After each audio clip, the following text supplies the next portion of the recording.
conversar con nuestro invitado que ya está con nosotros, que es el congresista, ex 5 veces congresista, Víctor Andrés García Belaúnde. Cada vez que lo veo pienso que sigue en el Congreso, pero no es así. Es un dirigente, como sabemos, desde los años 60, miembro de Acción Popular. Muy buenas noches, señor García Belaúnde. ¿Qué tal, Fernando? Un placer estar acá. Comencemos rápidamente con este tema de la compra de aviones. ¿Cuál es su sensación sobre el tema? Bueno, primero que no me ha gustado evidentemente la reacción o los tuites del embajador Navarro, ¿no? Que me parecen tuites poco diplomáticos, ¿no? Desafiantes, me parece que no eran adecuados, ¿no? No eran adecuados. En primer lugar. En segundo lugar, me parece que el señor presidente no tiene buena comprensión de la lectura, no ha comprendido bien lo que ha firmado. Claro, como no dice F-16 en ningún momento, sino habla de logística y de aparatos y qué sé yo. Entonces, claro, como no dice aviones F-16, evidentemente ha pensado que estaba firmando otra cosa. Eso es cosa ya de los ministros que le han llevado el papel para que lo firme 3. Y finalmente me parece que este tipo de armamentos que son tan costosos y que implican defensa nacional deben ser tratados, a mi modo de ver, por gobiernos más legítimos, más estables, no por gobiernos transitorios como la Boluarte, Gerí y Balcázar. Yo creo que lo lógico es que lo puedan manejar gobiernos de mayor legitimidad. Y finalmente me preocupa la parte técnica, que no la conozco, pero he escuchado al almirante Montoya, por ejemplo, decir que estos aviones no se pueden usar en momentos de guerra porque requieren la autorización de los Estados Unidos. Si es así, entonces va a ser difícil que el Perú pueda tener libertad de usarlos ante una agresión. Montoya dijo eso el año 21, me parece, ¿no? Cuando estaba haciendo campaña. Pero las cosas no han cambiado. No, pero no sabemos si sigue pensando eso. Perdón, pero es que hace poco... Yo no lo he escuchado recientemente, pero quizás usted lo ha hecho, sí. Bueno, yo lo he escuchado hace un tiempo atrás, es cierto, no sé si ha sido hace un mes o hace... 5 años. 5 años, pero lo he escuchado y tiene lógica, porque Alemania, con Biden, no pudo entregarle armamento de guerra americano a Ucrania para que se defienda de Rusia. Hace poquito, hace 1 año, 2 años. Así que esa es una prohibición que existe. No, pero pasar a otro país, nosotros lo conocimos con los Mirage franceses. Fue difícil que los Mirage que habían comprado terminaran en otras manos y lo quería comprar Irán, usted recordará. Exactamente, pero hablando de los Mirage, ¿usted cree, Fernando, que el presidente Belaúnde hubiese aceptado en su primer gobierno, cuando salió de la esfera norteamericana para irse a la esfera francesa y comprar los Mirage por primera vez en el Perú, hubiese aceptado que el embajador americano proteste? De ninguna manera. Bueno, ninguna manera. Eran años con una presidencia diferente en Estados Unidos, ¿no? Con una guerra fría que hoy día no existe. Es una guerra caliente lo que tenemos. Bueno, es una guerra diferente, sí. Pero la guerra fría en ese momento era feroz. Y el presidente Belaúnde salcó de la esfera de los Estados Unidos y compró Mirage, que fue una novedad y una protesta y una preocupación, por supuesto que sí. Y luego, después vino el gobierno militar con los armamentos rusos. Entonces, la pregunta es, ¿el presidente Belaúnde usted cree que, siendo él proamericano, habiendo estudiado en Estados Unidos... Pero también en Francia, estudió más tiempo en Francia y hablaba mejor francés que inglés. Eso no lo sé si hablaba mejor francés que inglés. Hablaba bien los dos idiomas. Pero niño pues vivió en Francia. Colegio en Francia, no porque era rico, sino porque estaban sus padres en el exilio. Sí. Es diferente. Es colegio en Francia, pero su educación de arquitectura fue en Miami y en Texas. ¿No? De acuerdo. Y se graduó en Texas. Entonces él y además enseñó a más de 10 universidades americanas durante su exilio. O sea, él era muy proamericano. Aún así, sacó al Perú de la esfera de los Estados Unidos y se fue a Francia a comprar los Mirage. El embajador americano no dijo nada, no podía decir nada porque Belaúnde no lo recibió en la cita que pidió en su momento. Muy bien, pasemos entonces a los años 60. Eso significa que los embajadores son importantes, pero que no pueden excederse tampoco, ¿no? Bueno, pasemos de los años 60 a mayo del año 26. ¿Cómo hemos llegado acá? Usted, que es un político en el terreno, al mismo tiempo que historiador y analista, ¿de dónde viene este desastre que ha habido en el proceso electoral y el desastre que venía habiendo en la polémica entre los partidos, algunos de ellos después de eso? El desastre es porque ha sido en Lima. Si hubiese sido en Purús probablemente no sería ni un desastre, hubiese pasado desapercibido. El desastre ha sido que en Lima, en zonas residenciales o en zonas de clase media, ubicadas, una vitrina para los periodistas y para los políticos, y ha afectado básicamente al candidato de Lima, al alcalde de Lima. Y eso ha causado una tremenda crítica e insatisfacción. Ha habido irregularidades, las hemos condenado desde el primer día. En un set de televisión yo lo dije, que el señor Corbeto debía irse a su casa, debía ser destituido, bueno, no destituido, debía dar un paso al costado, debía renunciar y debía haber una intervención de la Fiscalía porque era un delito lo que había cometido y había evidentemente signos de corrupción. Pero decir que ha habido fraude, cuando el mismo comunicado del jurado habla de ausencia de 500.000 votos, no de que se hayan perdido, no, es ausentismo, habla de ausentismo, no de votos nulos, blancos o viciados o impedidos de votar. Y habiendo simplemente 800 actas que 800 mesas que se votan al día siguiente, lo cual me pareció que fue un error que cometió el jurado, y 1.400 mesas que se instalaron después de las 10 de la mañana. Sí. 10 de la mañana, sí. 1.400 mesas, pero que votaron finalmente. Y se ha hecho las proyecciones de que en ese ausentismo, en esas 1.400 mesas no llegaban al 3%. Y si aplicamos eso a los candidatos, estamos hablando de 3 o 4 o 5.000 votos para cada uno de los candidatos en todo caso. Entonces, con todos estos datos que ya se conocen, no podemos de una manera hablar de fraude. Me parece que es una irresponsabilidad y le hace un daño tremendo al país. Siempre ha habido irregularidades. Recuerdo, en el año 56 el presidente Belaúnde no tuvo votación en 10 departamentos y perdió la votación. La ganó 7 años después. Porque en política no siempre se gana la primera vez. Hay que recordar que el miedo al APRA a los años 30 hizo que Ayala Torres se declare presidente moral del Perú en el año 31 porque decía que había ganado y no había ganado, y eso le costó, yo creo, la presidencia de toda la vida. Y luego en el año 36 el gran Eguiguren lo despojaron de su triunfo porque se suponía que tenía el apoyo del APRA que estaba proscrito en ese momento. Y el presidente en ese momento, Benavides, se quedó 3 años más. Siempre cuando se ha denunciado fraudes han habido o golpes o revoluciones. Yo creo que es muy peligroso hablar de fraude en el Perú en este momento. Hay que buscar la manera de, por supuesto, condenar a los culpables, pero no pensar en elecciones complementarias que no están previstas en la Constitución. No hay que referirse al artículo 31 solamente. Hay que referirse que hay un capítulo en la Constitución, el capítulo 13, que habla del sistema electoral. Y ahí no permite de ninguna manera elecciones complementarias cuando se trata de elecciones presidenciales. Entonces, yo creo que hay que esperar, hay que auditar, por supuesto que sí, perseguir a los culpables, porque yo creo que en la OMP hay una corrupción tremenda que estamos descubriendo ahora, y que hacer una invocación para que los 2 candidatos que lleguen a la segunda vuelta mantengan la altura, la cordura, y que busquen canales de entendimiento para atraer a sus propias militantes.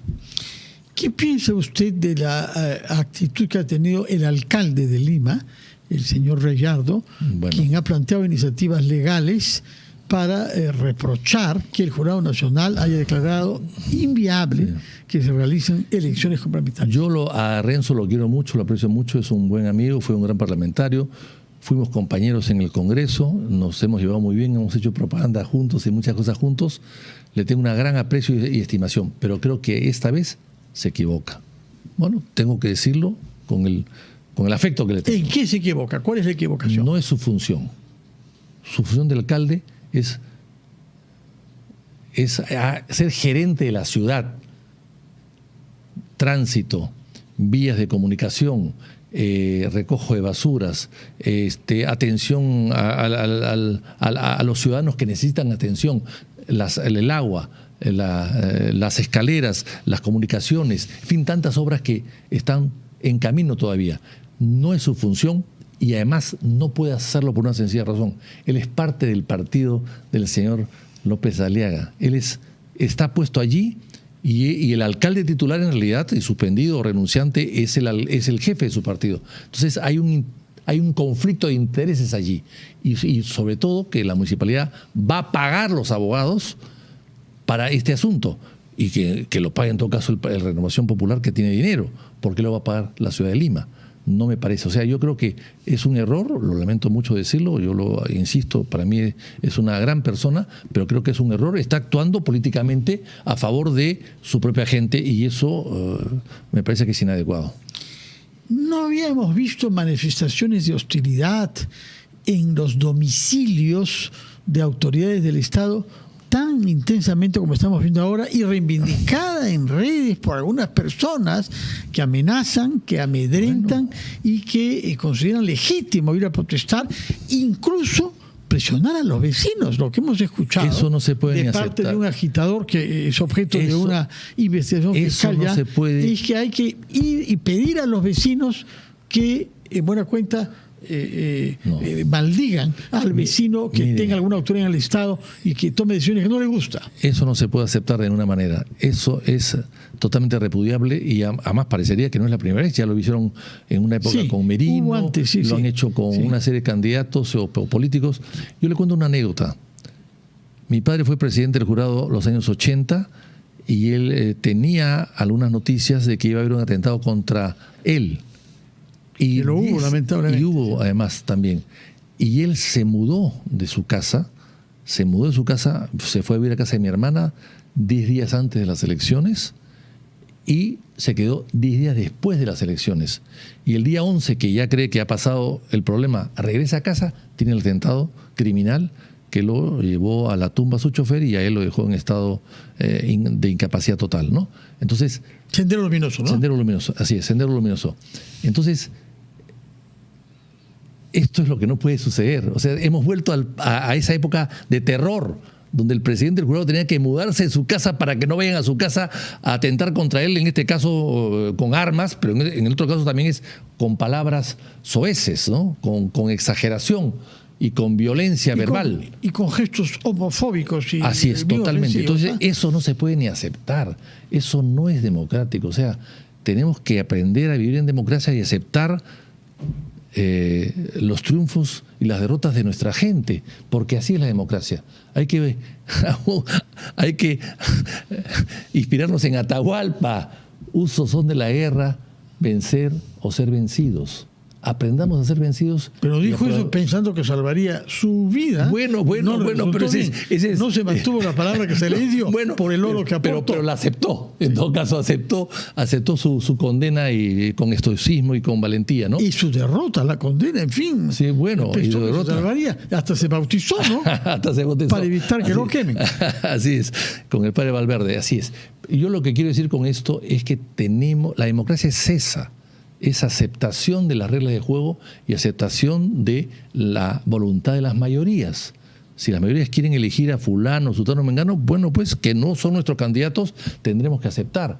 Finalmente, los gobiernos no son eternos, por suerte. Duran 5 años y a veces menos. Bastante menos en los últimos tiempos. Ahora bien, con la experiencia que usted tiene y habiendo vivido, me imagino, lo que ha sido un choque, un traumatismo, lo que pasó en Acción Popular, que no pudo candidatear, usted dice que los dos partidos que pasen a la segunda vuelta tienen que hacer un esfuerzo porque la campaña sea una elección democrática. Pero no solamente son los dos partidos, todos los partidos y los ciudadanos y las asociaciones.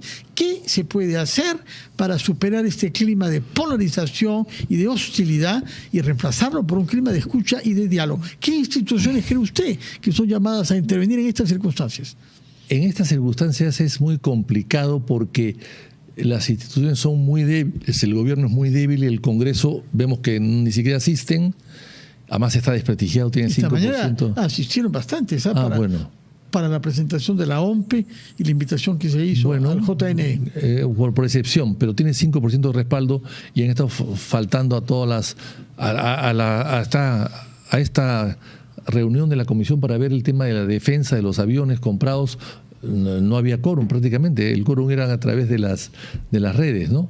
Yo creo que lo que hay que hacer acá es convocar a alguien que pueda tener la facultad, la autonomía, la independencia de convocar a todos por igual sin estar comprometidos con nadie de manera especial.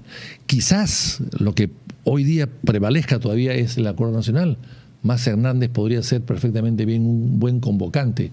No veo a la vista nada más que pueda convocar. Y la segunda vuelta es para negociar entre primera y segunda vuelta, para buscar acuerdos, para renovar, remozar, modificar, ajustar sus propios programas de gobierno. Eso es la primera y segunda vuelta, es para negociar. Los días inmensos que pasan entre abril y junio es para eso, para llegar a acuerdos. Y hemos visto cómo se firmó en el pasado hasta hojas de ruta, hemos visto cómo hasta el señor Vargas Llosa salió a respaldar un candidato con el cual no creía, en dos elecciones diferentes, a dos candidatos diferentes inclusive. Entonces yo creo que eso es para acercarnos. El Perú está muy polarizado, está muy enfrentado. Hemos tenido los años 30 que el APRA no podía llegar al poder. Hemos tenido los años 40 que los sanchecerristas no podían llegar al poder. Hemos tenido los años 60 o 70 que no podía llegar el fujimorismo, el año 80 o 90 que no podía llegar el fujimorismo. O sea, siempre, o los comunistas de los años 60. Todos, a Belaúnde lo acusaron de comunista. Belaúnde no podía llegar al poder porque era acusado de comunista. Ahí están los avisos del Cornejo Chávez nada menos lo dijo, ¿no? No, y hay que luego fue su aliado. Así es, pero hay un aviso, lástima que no lo había traído, la próxima vez lo traigo. Hay un aviso del Comercio a página entera. No votemos por el comunista de Belaúnde, a página entera. Entonces, hemos estado fanatizados y apasionados, obcecados en algunas traumas quizás de la política que nos hemos contagiado y hemos vetado durante los últimos casi 100 años a una serie de movimientos políticos por determinados temas que cuando han llegado al poder no han sido, salvo García, su primer gobierno, no han sido los terroríficos que amenazaban ser. Pero Pedro Castillo no fue nada. Corrupción, sí, desfile de ministros, pero falta de continuidad de las políticas de Estado, una política de salud frente al COVID. Pero poca cosa, carterista, de cosas pequeñas, no hizo nada grave, hizo una serie de adendas a los concesionarios, prologó algunas concesiones del puerto de Matarani, etcétera, que se venía a venir, o sea, él actuó, habló de reforma agraria segunda y nunca llegó, o sea, no tuvo un peso específico o un daño específico aparte de su ignorancia y su corrupción de pequeña monta y por supuesto su interés en quedarse en el poder a través de un golpe de Estado. Pero no fue el daño que todos esperaban, no fue un revolucionario, no expropió, no confiscó, no allanó, no, era una persona sin un tipo de formación ni de cultura ni de ideas.